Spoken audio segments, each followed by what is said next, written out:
അസ്സലാമു അലൈക്കും വറഹ്മത്തുള്ളാഹി വബറകാതുഹു. ഹാഷിമിൻ്റെ വീട്ടിലേക്ക് ഒരാൾ വരികയാണ്. ഹാഷിം കരുതി, ആരാണത്? ദൂരെ നിന്നും നടന്നു വരുന്നു. ഹാഷിമിന് ആളെ മനസ്സിലായില്ല. പക്ഷെ അടുത്തെത്തിയപ്പോഴാണ് ഹാഷിമിന് അത് തൻ്റെ സഹപാഠിയായിരുന്ന ഷംസു ആണെന്ന് മനസ്സിലായത്. ഹാഷിം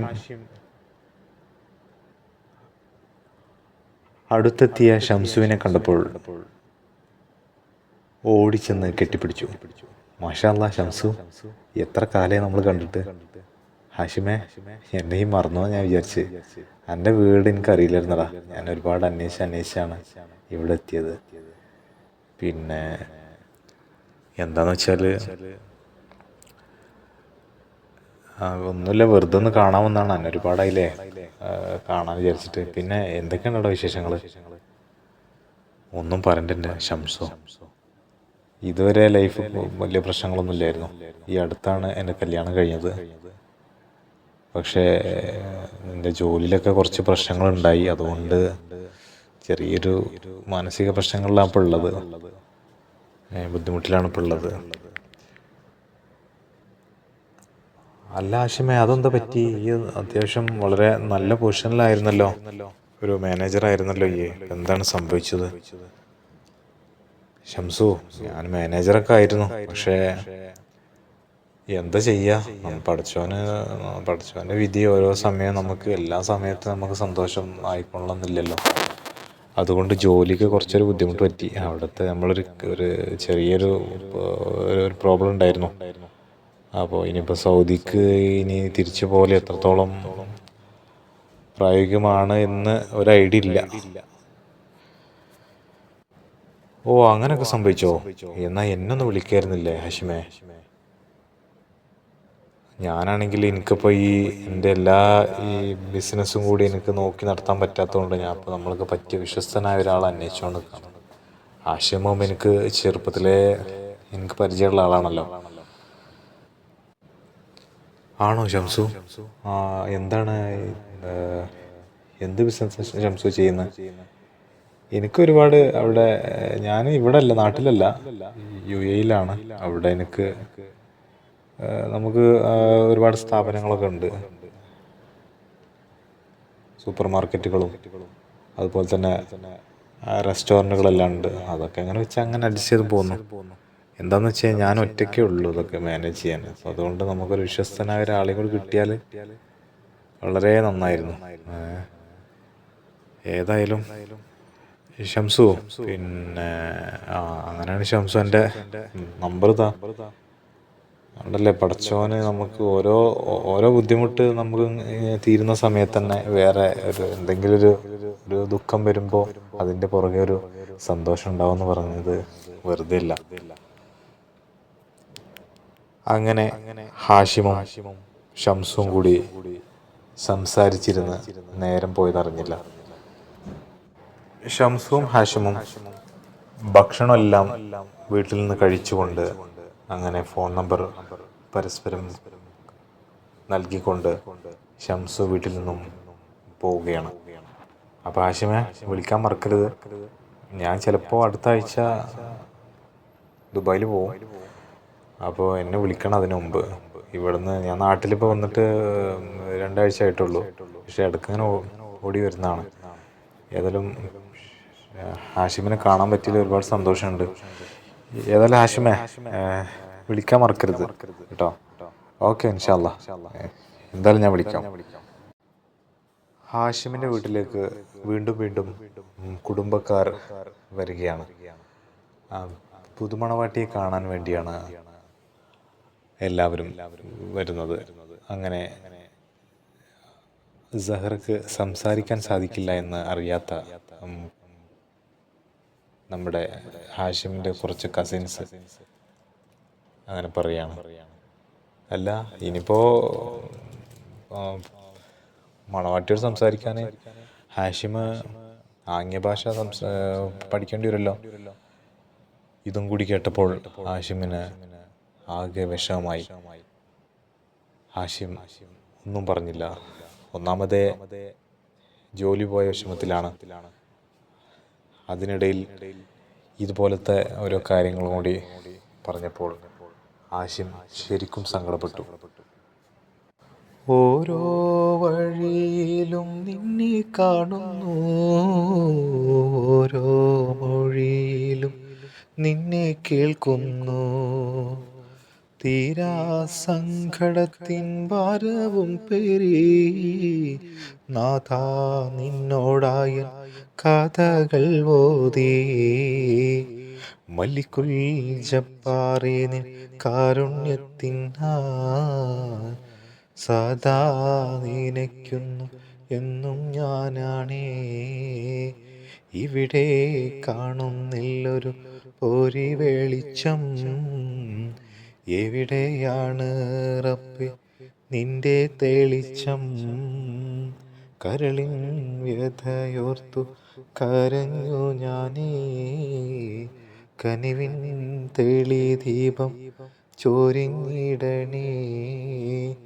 എല്ലാ പടപ്പിനും ഇലാഹായോനേ, എൻ്റെ ദുഃഖങ്ങൾ കയ്യേറ്റിടണേ. എൻ്റെ തമ്പുരാനെ, എൻ്റെ തമ്പുരാനെ, വീണ്ടും വീണ്ടും പരീക്ഷണങ്ങളുടെ കൂടാരമാണല്ലോ എൻ്റെ ജീവിതം. ഞാൻ എന്താണ് ഇനി ചെയ്യേണ്ടത്? യാതൊരു ഐഡിയയുമില്ല. എങ്ങനെയെങ്കിലും ഷംസുവിനെ വിളിച്ച് ആ ജോലി ശരിയാക്കണമെന്നുള്ള ഒരൊറ്റ ചിന്തയായി ഹാഷിമിൻ്റെ മനസ്സിൽ. ഒന്ന് സമാധാനത്തോടു കൂടി സുഹറയോടൊപ്പം ഒന്ന് ഇരിക്കാൻ പോലും ഹാഷിമിന് സാധിക്കുന്നില്ല. സമാധാനമില്ല. എപ്പോഴും ജോലി എന്ന ആശങ്കയിലാണ്. ജോലിയില്ലാതെ ഞാൻ എങ്ങനെയാണ് ജീവിക്കുക? ഭാഗ്യം എന്ന് തന്നെ പറയാം. ഷംസുവിനെ ഹാഷിം വിളിക്കുന്നു. അങ്ങനെ ഗൾഫിലേക്ക് പോകാനുള്ള, UAE പോകാനുള്ള വിസിറ്റ് വിസ എടുത്തുകൊണ്ട് ഹാഷിം അങ്ങനെ ഗൾഫിലേക്ക് വീണ്ടും പറക്കുകയാണ്.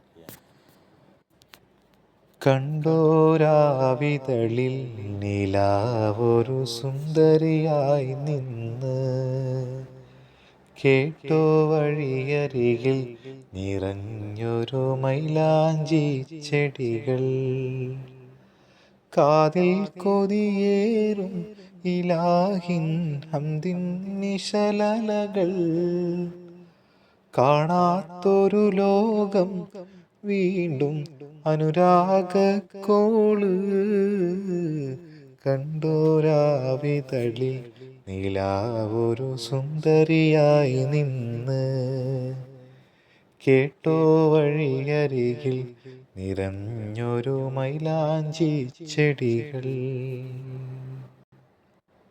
ഹാഷിം അങ്ങനെ വിമാനത്തിൽ കയറിക്കൊണ്ട് യാത്രയാവുകയാണ് വീണ്ടും പ്രവാസ ലോകത്തേക്ക്. അതും ജോലിയില്ലാതെ. ജോലി കിട്ടുമെന്ന പ്രതീക്ഷയിലാണ്.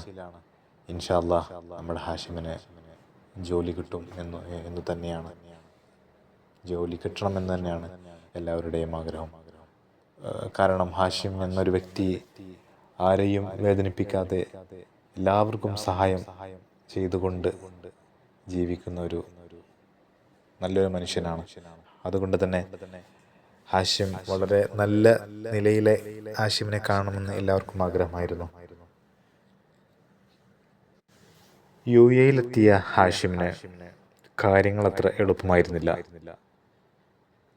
എന്താണെന്ന് വെച്ചാൽ ഷംസു നാട്ടിലായതുകൊണ്ട് തന്നെ ഹാഷിമിനെ അവിടെ സ്വീകരിക്കാനോ അല്ലെങ്കിൽ ഹാഷിമിന് വേണ്ട സഹായങ്ങൾ ചെയ്തു കൊടുക്കാനോ അവിടെ ആരും ഉണ്ടായിരുന്നില്ല. എയർപോർട്ടിലേക്ക് വരാമെന്ന് പറഞ്ഞ ആൾ അവിടെ എത്തിയില്ല. ഹാഷിമിൻ്റെ കയ്യിലാണെങ്കിൽ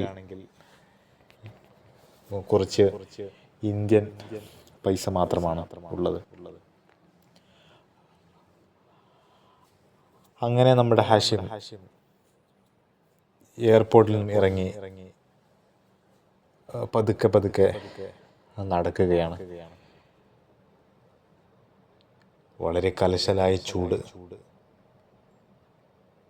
ദാഹിച്ചാണെങ്കിൽ എൻ്റെ തൊണ്ട വറ്റിപ്പോകുന്നു. ഒരു ബോട്ടിൽ വെള്ളം വാങ്ങാൻ പോലും ഹാഷിമിൻ്റെ കയ്യിൽ പൈസയില്ല. ആകെ ഉള്ളത് കുറച്ച് ഇന്ത്യൻ പൈസ മാത്രമാണ്. അത് ശരിയാണ്, നമ്മുടെ ഹാഷിം നല്ല പൈസക്കാരനായിരുന്നു, സമ്പാദ്യം ഉള്ളവനായിരുന്നു. എല്ലാം ആർഭാടമായ ആ കല്യാണത്തിനു ശേഷം ഹാഷിമിന് നഷ്ടമായി. എന്നാലും ജോലിയുണ്ടല്ലോ എന്ന വിശ്വാസത്തിലായിരുന്നു കല്യാണമെല്ലാം അത്ര ആർഭാടമായി വിളിച്ചുകൊണ്ട് നടത്തിയത്. ഇങ്ങനൊരു പരീക്ഷണം വീണ്ടും എത്തുമെന്ന് ഹാഷിം തീരെ പ്രതീക്ഷിച്ചില്ല. അങ്ങനെ ഗൾഫിൻ്റെ വീതിയിലൂടെ നമ്മുടെ ഹാഷിം അങ്ങനെ നടന്നു പോവുകയാണ്. ചൂടാണെങ്കിൽ 52 ഡിഗ്രി. വളരെ കഠിനമായ ചൂടിൽ നമ്മുടെ ഹാഷിം വിയർത്തു കുളിച്ചു. നാഥ, ദാഹിച്ച് എൻ്റെ വായിലെ വെള്ളമെല്ലാം വറ്റി. എവിടെയെങ്കിലും കുറച്ച് വെള്ളം കിട്ടിയിരുന്നെങ്കിൽ, ആരെങ്കിലും ഒരു സഹായത്തിന് എത്തിയിരുന്നെങ്കിൽ. ഭാഗ്യത്തിനാണ് അടുത്ത് ഒരു പള്ളി ഹാഷിം കാണുന്നത്. അങ്ങനെ ഹാഷിം നേരെ ആ പള്ളിയിലേക്ക് പോയി അവിടെ നിന്ന് വുളൂ ചെയ്ത് 2 റക്അത്ത് നിസ്കരിക്കുന്നു. വെള്ളം വേണ്ടുവോളം കുടിക്കുന്നു.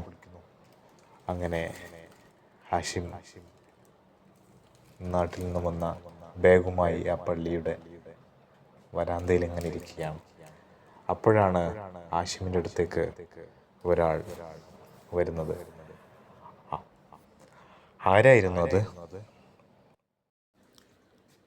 അത് ഹാഷിമിൻ്റെ ആരുമായിരുന്നില്ല, എങ്കിലും ഒരു മലയാളിയായിരുന്നു. ഹാഷിമിൻ്റെ അടുത്ത് വന്നിട്ട് അയാൾ ചോദിക്കുകയാണ്, അല്ല, ആരാണ്? എന്താ നിങ്ങൾ ഇവിടെ ഇരിക്കണേ? ഹാഷിം പറഞ്ഞു, ഒന്നുമില്ല, ഞാൻ ഒന്ന് റെസ്റ്റ് എടുക്കാൻ വന്നാണ്, പിന്നെ നിസ്കരിക്കും വേണം. ഞാനിപ്പോൾ നാട്ടിൽ നിന്ന് വരുന്ന വരവാണ്.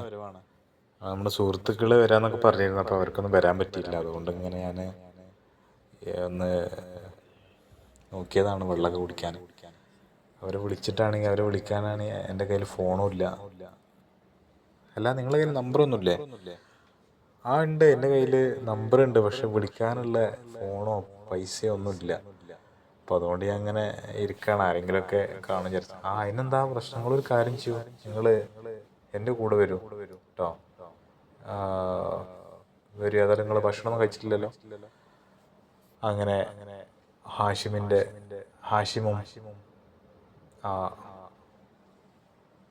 അപരിചിതനും കൂടി അങ്ങനെ പോവുകയാണ്. അങ്ങനെ ആളുടെ റൂമിലെത്തിയപ്പോൾ ഹാഷിം അവിടെ നിന്നും ഡ്രസ്സെല്ലാം ചേഞ്ച് ചെയ്തു. അങ്ങനെ റെസ്റ്റ് എടുക്കണം. ഹാഷിം, നിങ്ങൾ ഈ കട്ടിലെടുത്തോളൂ, ഇവിടെയുള്ള ആൾ നാട്ടിൽ പോയതാണ്. ഓക്കെ, ഏതായാലും ഇൻഷാ അല്ലാഹ് നിങ്ങൾ കാര്യങ്ങളൊക്കെ പറയൂ. ഹാഷിം അവൻ്റെ ജീവിതത്തിലുണ്ടായ ഓരോ കാര്യങ്ങളും അദ്ദേഹത്തോട് വിശദീകരിക്കുകയാണ്. അദ്ദേഹത്തിൻ്റെ പേര് സാദിഖ് എന്നായിരുന്നു. സാദിഖ് സാധാരണ ഒരു ബക്കാലയിൽ ജോലി ചെയ്യുന്ന ഒരു വ്യക്തിയായിരുന്നു. എങ്കിലും സ്വഭാവം വളരെ നല്ലതായിരുന്നു. അതുകൊണ്ടാണ് നമ്മുടെ പ്രിയപ്പെട്ട ഹാഷിമിനെയും കൊണ്ട് വീട്ടിലേക്ക് പോയത്. അങ്ങനെ ആ റൂമിൽ ഹാഷിം അങ്ങനെ ദിവസങ്ങളോളം കഴിഞ്ഞുകൂടി. ആ ഇടക്കാണ് നമ്മുടെ ഷംസു ഹാഷിമിനെ അന്വേഷിച്ചു കൊണ്ട് വിളിക്കുന്നത്. അങ്ങനെ ഷംസുവിന് യാതൊരു അറിവും കിട്ടുന്നില്ല. നമ്മുടെ ഹാഷിമാണെങ്കിൽ വേറെ ഏതോ ഒരു സ്ഥലത്ത് അങ്ങനെ പെട്ടുപോയി. അങ്ങനെ ഷംസുവിനെ വിളിച്ചിട്ടും കിട്ടുന്നില്ല. അങ്ങനെ എന്തൊക്കെയോ ഒരു ബുദ്ധിമുട്ട് കൊണ്ട് അങ്ങനെ ഹാഷിം അവിടെ ആ റൂമിൽ അങ്ങനെ കഴിഞ്ഞു പോവുകയാണ്. അങ്ങനെ സാധിക്കുന്ന പുതിയ കൂട്ടുകാരൻ ഹാഷിമിനോട് കാര്യങ്ങൾ ചോദിച്ചറിയുന്നു. ഹാഷിമേ, നമുക്കൊരു കാര്യം ചെയ്യാം. നിങ്ങൾ തൽക്കാലം എൻ്റെ ബക്കാലയിലേക്ക് വരൂ. നമുക്ക് അവിടെ നിന്ന്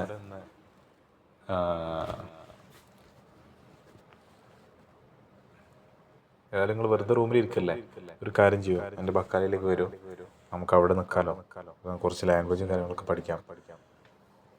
എനിക്ക് ഇംഗ്ലീഷേ അറിയുള്ളൂ. കാരണം ഞാൻ അങ്ങനെ അറബി എനിക്ക് അത്ര പഠിക്കാനുള്ളൊരു അവസരം കിട്ടിയിട്ടില്ല. അങ്ങനെ ആയതുകൊണ്ട് അങ്ങനെയാണ്. അങ്ങനെ സാദിഖുമായി വളരെ പെട്ടെന്ന് തന്നെ നമ്മുടെ ഹാഷിം നല്ല അടുത്ത സുഹൃത്തുക്കളായി മാറുകയാണ്. അങ്ങനെ ഹാഷിം നമ്മുടെ സാദിഖിനോട് അദ്ദേഹത്തെ കുറിച്ച് ചോദിക്കണം. അതല്ല, നിങ്ങൾ എന്നും മെഡിസിൻ കഴിക്കുന്ന കാണുന്നുണ്ടല്ലോ, എന്തിനാണ് മെഡിസിൻ കഴിക്കുന്നത്? ഹാഷിമേ, അതൊക്കെ വലിയ കഥയാണ്.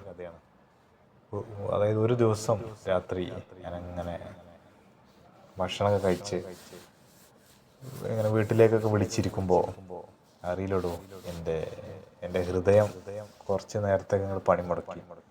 എന്ത് സംഭവിച്ചെന്നൊരു ഐഡിയ ഇല്ല. പിന്നെ എനിക്കൊന്നും ഓർമ്മയില്ല. ഞാൻ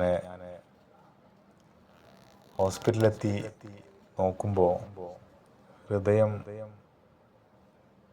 ഡോക്ടർ പറഞ്ഞ